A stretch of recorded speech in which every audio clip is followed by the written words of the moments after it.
E aí, pessoal, tudo bem com vocês? Sejam bem-vindos todos de volta. Meu nome é Caio Malheiro, eu sou professor da ETEC e hoje nós vamos continuar com as nossas aulas de Flutter.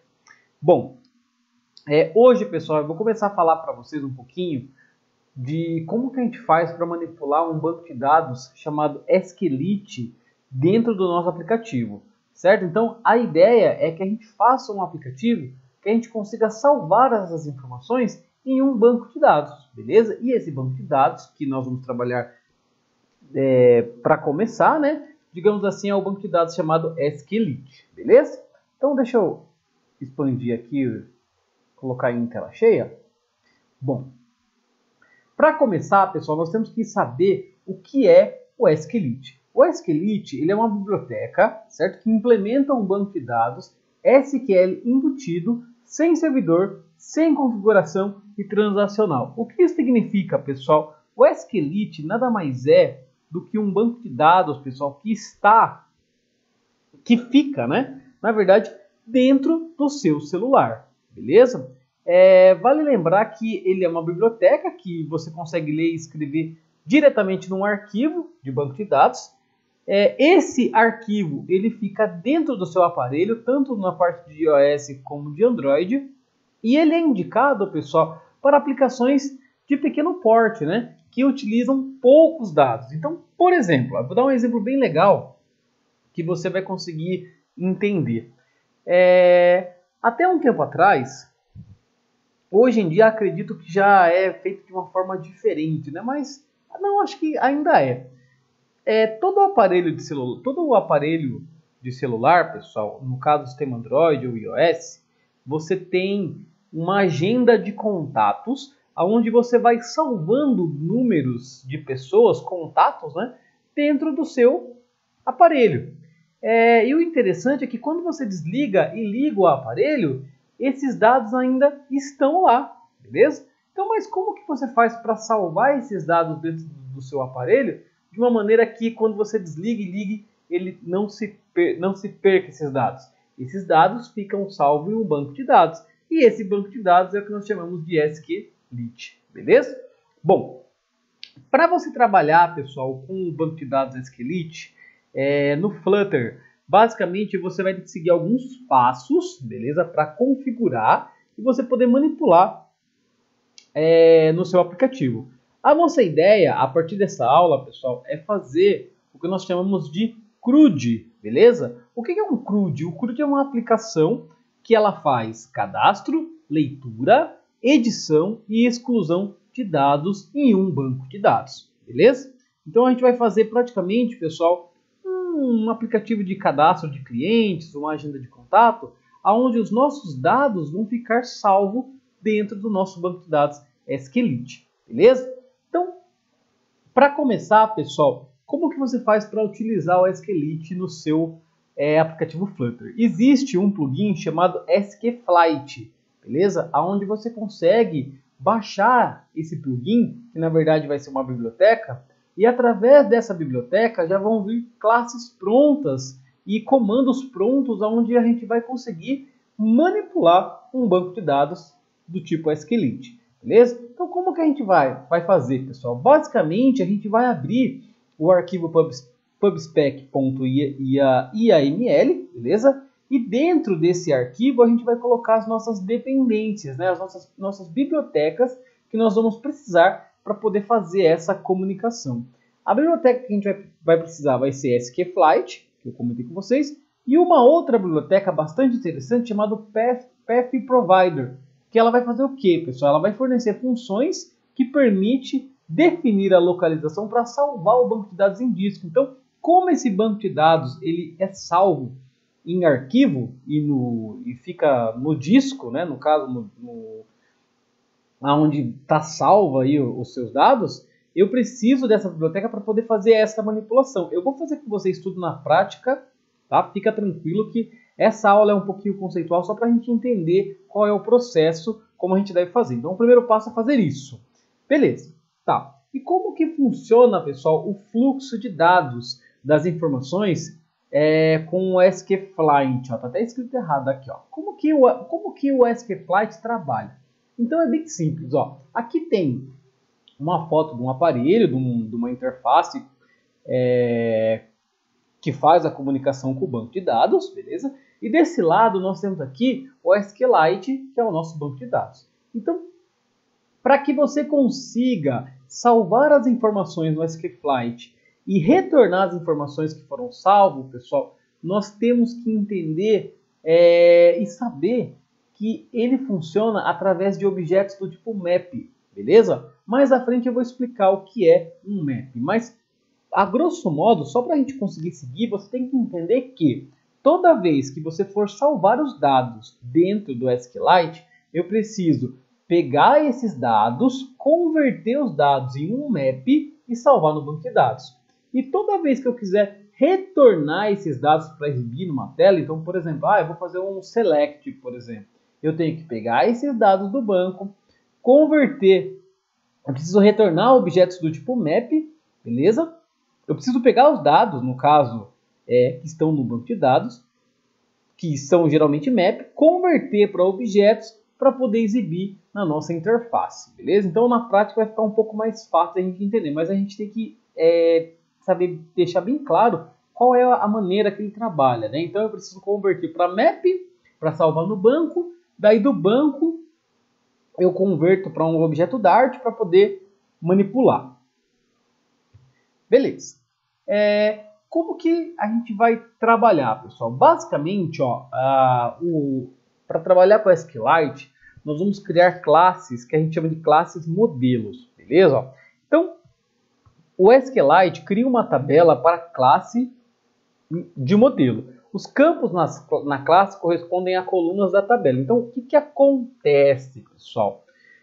Imagina que eu tenho um banco de dados e tenho uma tabela, certo? Eu tenho uma tabelinha aqui, onde eu tenho a coluna ID, a coluna nome e a coluna e-mail. Beleza? E tem os dados cadastrados aqui. Para que eu consiga modelar esses dados, para que eu consiga enviar os dados, pessoal, para essa tabela e pegar os dados da tabela e colocar na nossa aplicação, a gente vai criar classes que a gente chama de classes modelos. A classe modelo nada mais é do que uma classe que vai representar a nossa tabela do banco de dados na nossa aplicação. Então, olha que legal. Essa classe modelo, daqui, olha que bacana. Essa classe aqui de contato, ela representa a nossa tabela de contato, porém, na nossa aplicação. É interessante que essas classes modelos, pessoal, ela tem basicamente essa função. Gerar um objeto, onde esse objeto eu consigo representar, no caso, eu consigo, por exemplo, pegar os dados da tela, guardar dentro desse objeto do tipo modelo e enviar esse objeto modelo para o banco de dados, como eu também consigo pegar os dados do banco de dados, transformar em um objeto modelo para exibir na tela. Então, para você trabalhar com esse fluxo de informações de dados, de ir para lá e ir para o banco de dados e voltar, a gente sempre vai trabalhar através dessa classe modelo. Bom, como que funciona, pessoal, esse tipo map que a gente comentou aí, que nós precisamos entender? Então, se você quiser incluir dados no SQLite, vai precisar converter o contato, que é o nosso objeto modelo, que vai guardar as informações de contato, para um map. Então, como que funciona? A estrutura, pessoal, olha que legal aqui, ó. Esse map, para começar, ele é como se fosse, pessoal, um array, um vetor, onde eu consigo guardar diversas informações dentro dessa mesma estrutura, beleza? Ó, a galera que está no segundo módulo, agora no ETEC, eu não sei se vocês chegaram a ver isso lá na parte de lógica de programação, mas imagine uma estrutura onde você consegue guardar diversas informações dentro dessa estrutura, beleza? Ó, então, olha que bacana, ó. Quando eu coloco o map string e esse dynamic aqui, vamos pegar esse embaixo, ó. Esse aqui é um método que já converte para map, mas olha que interessante, ó. Vamos pegar esse var map igual string dynamic.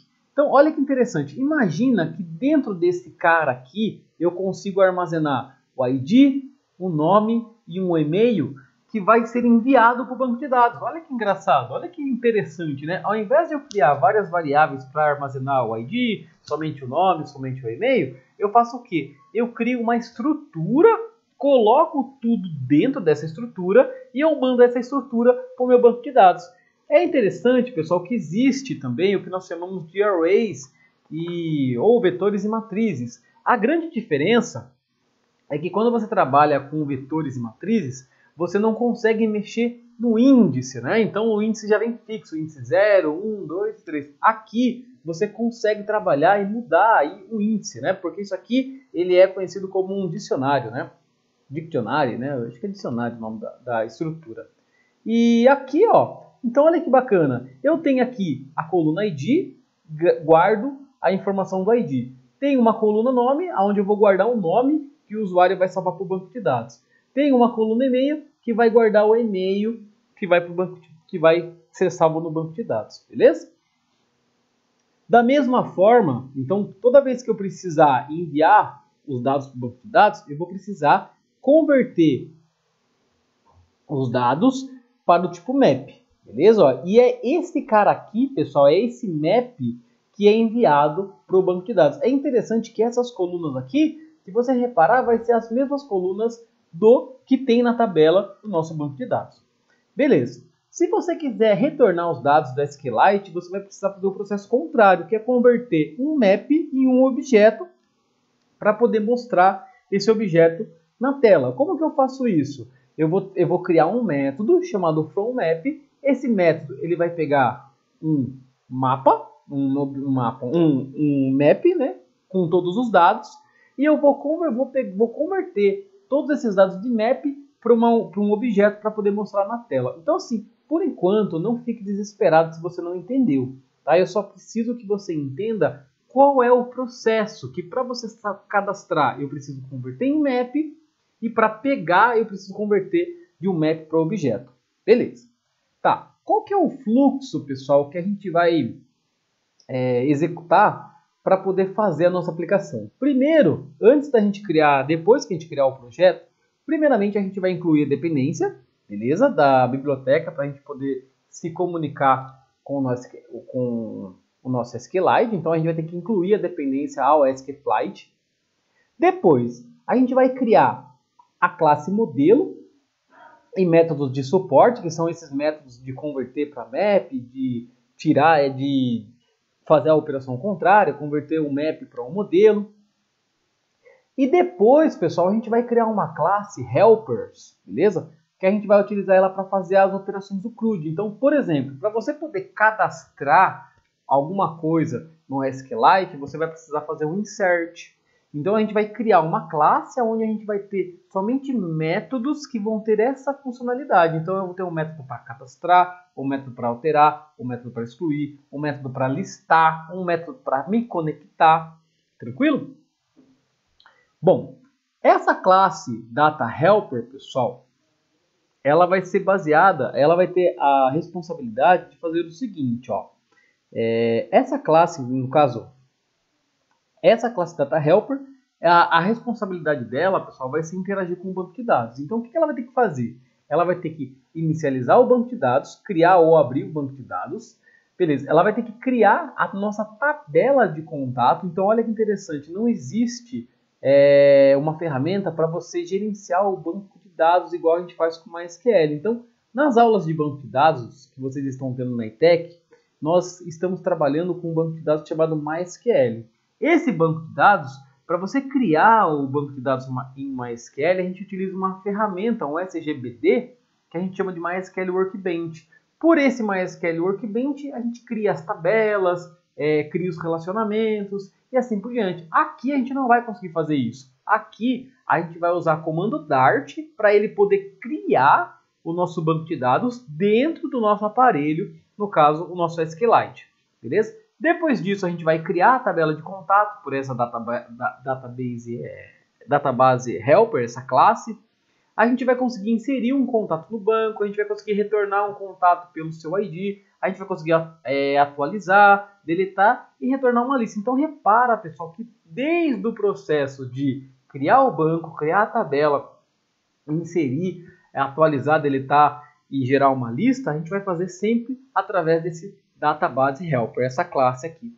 Uma outra coisa interessante também, pessoal, é que quando a gente vai utilizar o SQLite, a gente precisa trabalhar com um design pattern chamado singleton, beleza? Ó, esse singleton, pessoal, ele é um padrão de projeto aonde ele determina que você não vai conseguir criar, que você não pode criar mais de uma instância de uma classe. Então, no final dessa aula, eu vou deixar um vídeo que eu achei muito legal no YouTube falando só sobre esse padrão de projeto, porque senão a gente teria que falar bastante, teria que fazer uma aula somente disso para a gente poder entender esse processo. Mas com esse vídeo você vai entender bem tranquilamente. Então, o que acontece? Ó? Essa nossa classe Database Helper, ela vai ser do tipo singleton, ou seja, eu não vou conseguir criar várias instâncias dessa classe, e aqui, pessoal, eu tenho o código que eu vou utilizar para poder me conectar no banco de dados. Então não se preocupa se você não entendeu isso aqui de primeira, mas basicamente você vai criar um atributo estático do tipo Database Helper. Então repara, ó, eu estou criando um atributo estático do tipo dele mesmo. Ó. Então esse atributo eu estou falando que ele é do tipo Database Helper. Né? Daí eu determino o construtor para poder gerar a instância de uma classe e utilizo, pessoal, um mecanismo para fazer o seguinte. Basicamente eu vou verificar se não existe nenhuma instância, se não foi instanciado nenhum objeto dessa classe, ele permite que você faça o instanciamento. Né? Caso esse objeto já tenha sido instanciado, ele retorna a ele mesmo. Desta forma você não consegue criar várias instâncias desta classe. Mas fica tranquilo que na prática vai ficar mais fácil da gente entender. Beleza. Outra coisa interessante que nós temos que saber, pessoal, é que para você trabalhar com um banco de dados, nós vamos trabalhar com funções do tipo filtering ou future no nosso Dart. Então, olha que legal. O Dart permite, pessoal, que você consiga criar, que você consiga determinar funções do tipo filtering, né? O que isso significa? Então, olha que interessante. Operações com banco de dados geralmente são operações que demoram um certo tempo a serem executadas. E por isso, elas são tratadas como operações assíncronas. Então, quando você vai quando você vai cadastrar, quando você vai salvar, quando você vai solicitar uma lista, pessoal, pode ser que demore um certo tempo para o aplicativo executar essa tarefa.